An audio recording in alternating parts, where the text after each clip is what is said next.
Hi, welcome to the channel. My name is Kyle, and together with my colleagues, we make up compliance clips where we discuss all things regulatory compliance, ESG, basically anything having to do with corporate governance. Um, we aim to be your one-stop shop, whether you're a law student, summer associate, or even a compliance professional. We are here to be a resource for you, um, provide information, discuss whether your business is subject to particular regulations, if it is, how it can comply with those regulations, current trends, with the political regimes, enforcement actions, etc. So today, the topic is anti-corruption and anti-bribery, and that regime is largely centered around the FCPA. So that is what we're going to get into today. So what is the Foreign Corrupt Practices Act, or the FCPA? Well, it was enacted in the 70s in response to an increasing number of allegations of bribes being paid to foreign officials by US companies, and it's been in place ever since. Now, there are two core provisions, or sets of provisions, if you will, the anti-bribery provisions and accounting provisions. The anti-bribery provisions are relatively straightforward. What you might imagine the act prohibits. So it makes illegal any offer, payment, promise to pay, etc., of any money or anything of value to any foreign official or a political party or a candidate for political office, or even anybody who may, act as a middleman and bring proceeds to one of those foreign officials or political candidates for the purpose of influencing those parties in their official capacities, securing improper advantages, or inducing them to influence their governments to act in a certain way. Now, the accounting provisions are where it gets tricky in terms of the compliance side. If your business is one of three, categories that we'll get into on the next slide, you are subject to these accounting provisions. So the books and records provision basically requires that you keep books and records, financial statements that are in reasonable detail, accurately and fairly reflect the transactions, dispositions of the assets of the issuer. Straightforward, standard. But the internal accounting controls provisions require a system of internal accounting controls to detect and prevent and report improper payments, and provides a list of assurances. Section 78MB2B provides a list of assurances that such an internal accounting controls system should be able to produce. For example, should be able to provide reasonable assurances that transactions are executed in accordance with management's general or specific authorizations. Transactions are recorded as necessary to permit preparation of financial statements in conformity with generally accepted accounting principles or any other criteria applicable. And there's a few more. And my colleague will get into more of the nitty-gritty in terms of how to comply exactly. But that is where the main obligation lies if you're a company. You have to have one of these control systems in place to remain compliant with the FCPA. If you do not, and one of your employees pays a bribe, your company, the company itself, could be liable. So who is subject? As I previously mentioned, there are three categories of parties that are subject to the FCPA. Entities and individuals can fit into certain categories, but the first one is issuers. Any entity with a class of securities listed on any U.S. stock exchange, or any entity with a class of securities quoted on a U.S. over-the-counter market, and that company also has to file SEC reports periodically. They're also considered an issuer. There are also domestic concerns. These are basically anybody who lives in the United States or any entity which is organized in the United States, or if not organized here, does most of their business as their principal place of business here in the United States. And then the third category is kind of the catch-all, foreign individuals and entities, which are neither of the above two categories. So the liability is similar but slightly different for each category. So for issuers and domestic concerns, both types of parties, as well as any of their agents or representatives, can be prosecuted for using the U.S. mails, or any instrumentality of interstate commerce in further of a corrupt payment. And interstate commerce, if you look at that graphic there, is interpreted very, very broadly. So like even, sending an email, making a phone call, sending a wire transfer to a vendor in the United States, even just physically crossing, federal or state borders into the United States or a state is considered interstate commerce. So it's very broad. And then for non-issuers and non-domestic concerns, so somebody, an individual or entity outside the United States, their liability does not hinder on whether they use interstate commerce or not. They can be prosecuted regardless, as long as they engage in any act in furtherance of an improper payment. So why does all of this matter? Again, my colleague will get into some specifics regarding enforcement actions and some more of the nitty-gritty here. But just some general statistics, investigations are extremely, extremely costly. They take usually around 40 months and cost $1.5 million a month on average in legal fees. There are high settlement rates with the SEC and DOJ. If they're coming after you, or if they've initiated a suit against you, you are likely it's already too late because 92% of SEC FCPA defendants settle and 74% of DOJ defendants settle.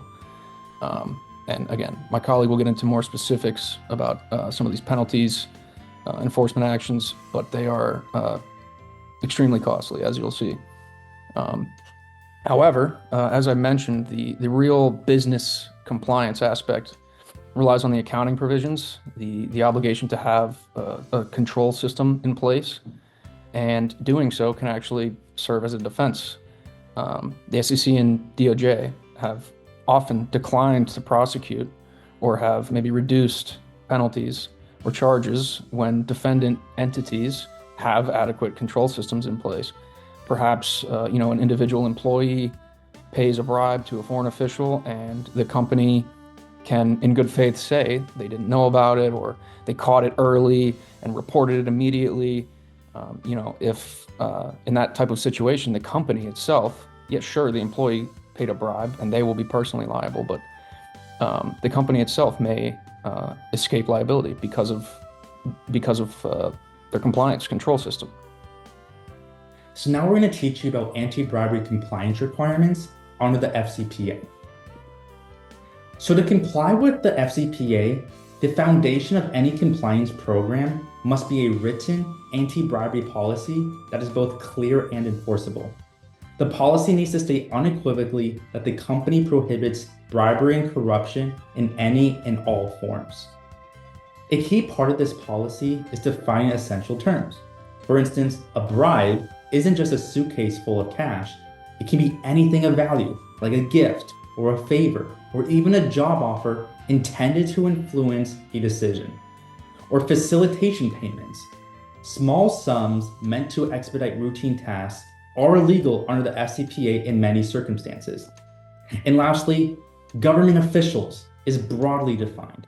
It includes not only politicians, but employees of state-owned enterprises, making compliance more complex in countries such as Brazil or China. And finally, to make this policy effective, there must be consequences. Employees must understand that violations may lead to termination, personal liability, including potential prison time.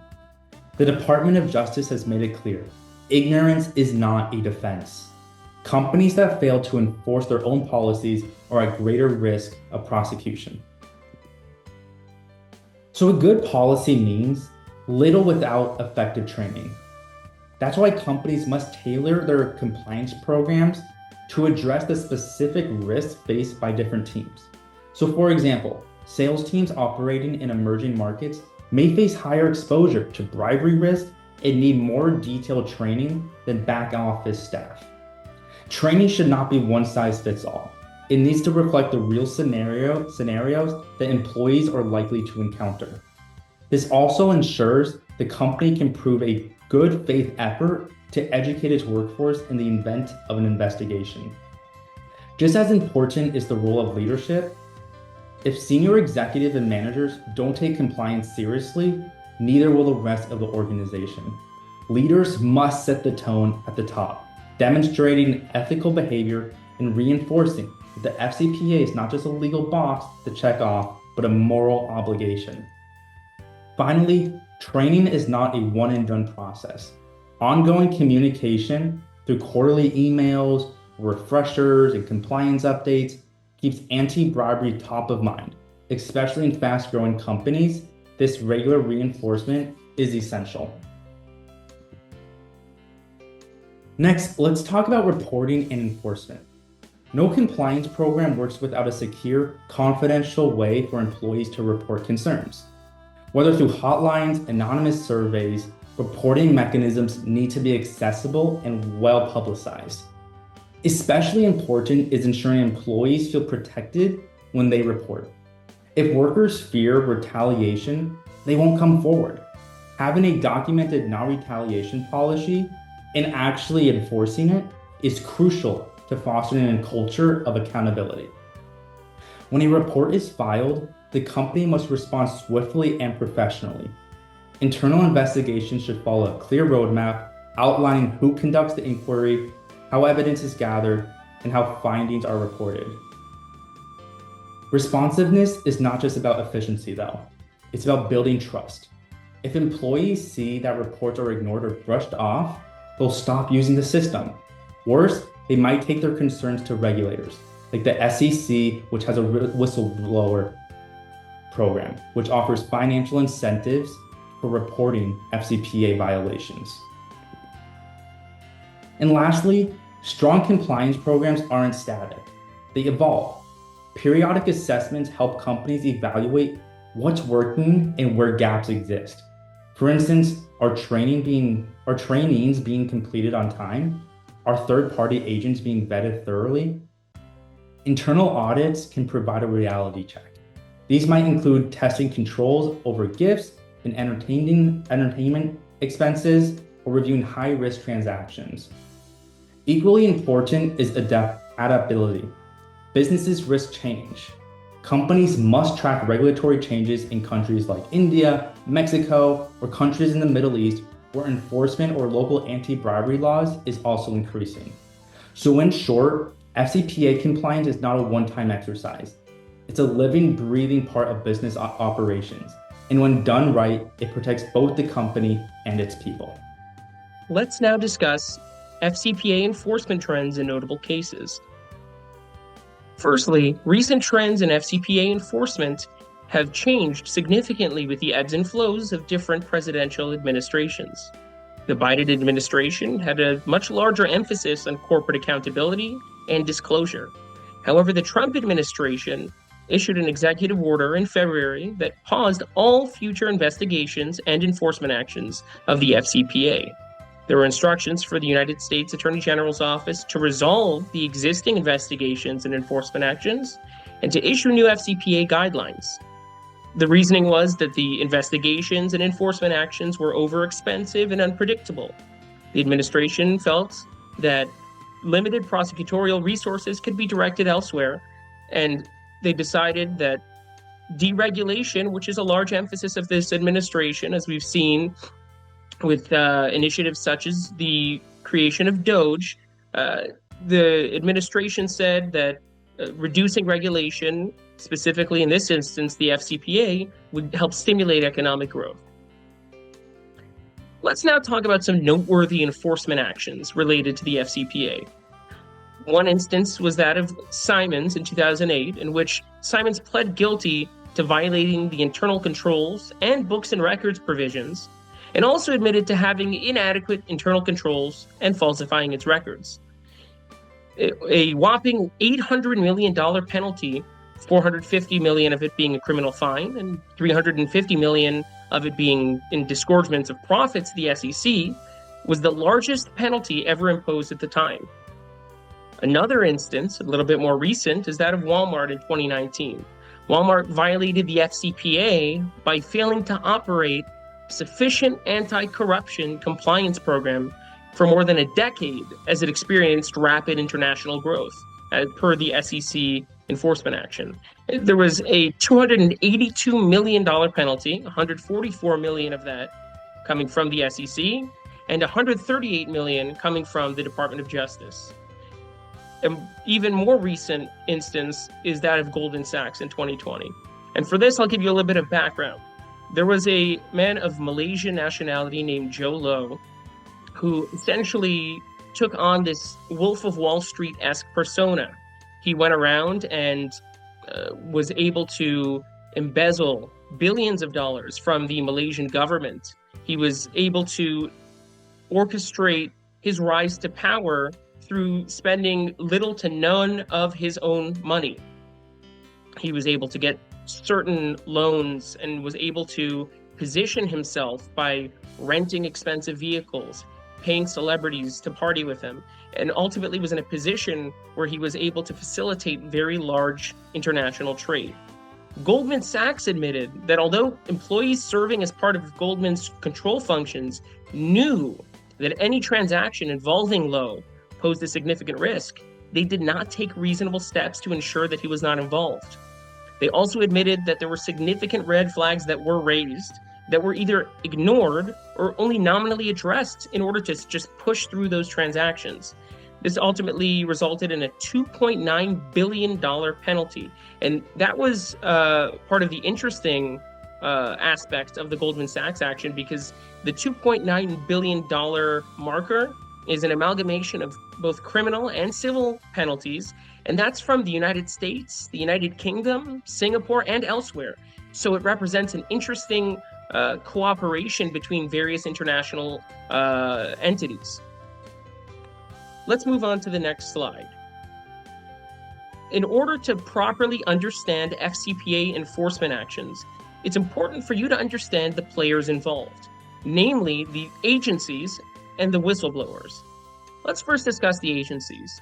The Department of Justice, headed by the Attorney General of the United States, deals with criminal enforcement. They conduct investigations and monitor companies largely for anti-bribery provision violations.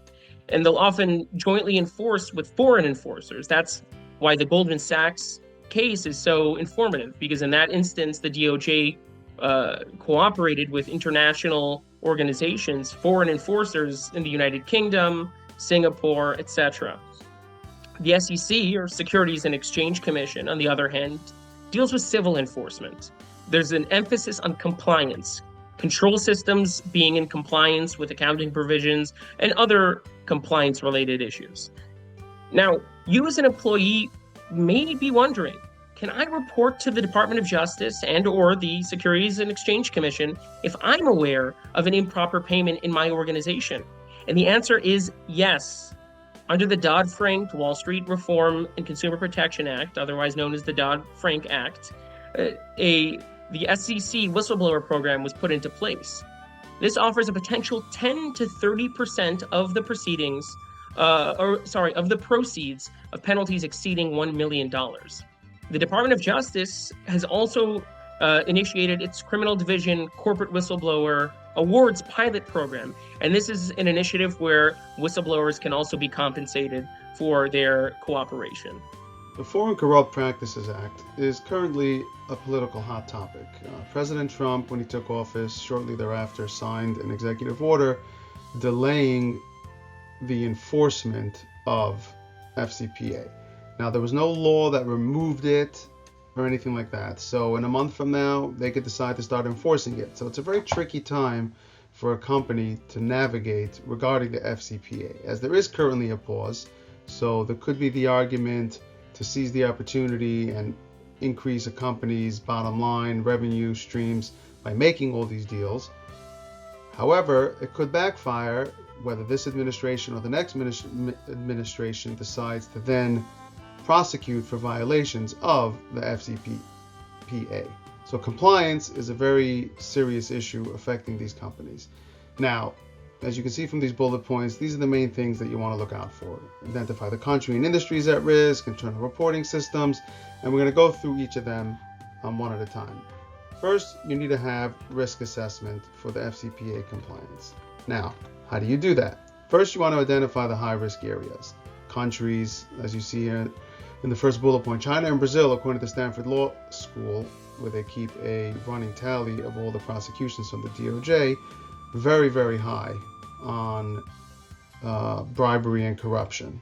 Okay, so company has to look at all the dealings with those companies.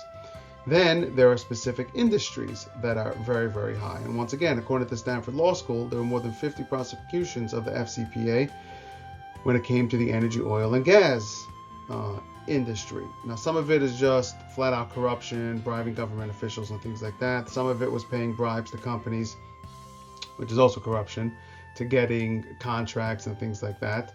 So when a company is evaluating whether you want to make deals, first you have to figure out the country in which the deal would occur. B, in what sector would it occur? Because even if it's not in a country that is necessarily on a watch list, the industry itself could be on the watch list. So you might think that you're able to finagle your way around it by saying, hey, this country has a good reputation. However, the industry does not. The next thing that the company has to do is you have to have a likelihood and impact study done. You have to understand how frequently does this occur and what will be the impact if it does. And in order to combat that, you need to have proper training and monitoring, especially of third parties. Now, publicly traded companies are required to train certain employees to combat FCPA violations and to remain in compliance. But it is good practice for a private company to have their employees trained anyway, especially if those are the employees are the ones who will interact with the foreign officials, improving payments and things of that nature.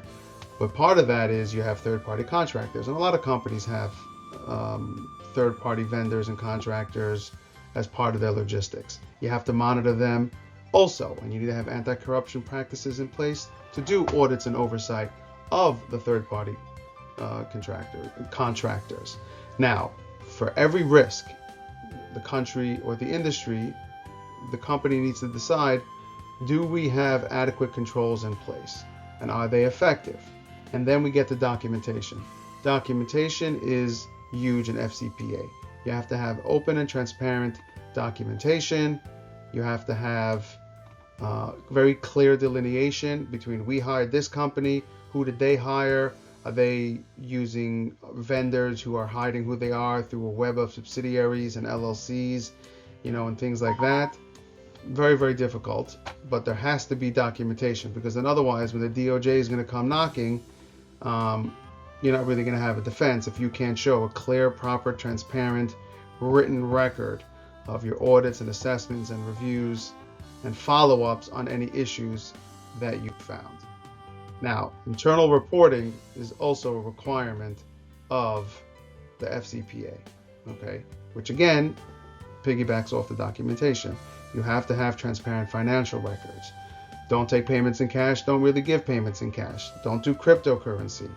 What is the system of internal accounting controls that the company has?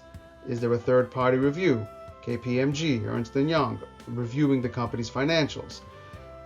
Does the manager's approval needed for an amount above a certain threshold, whether to sign off on a contract or a check or a payment to go out?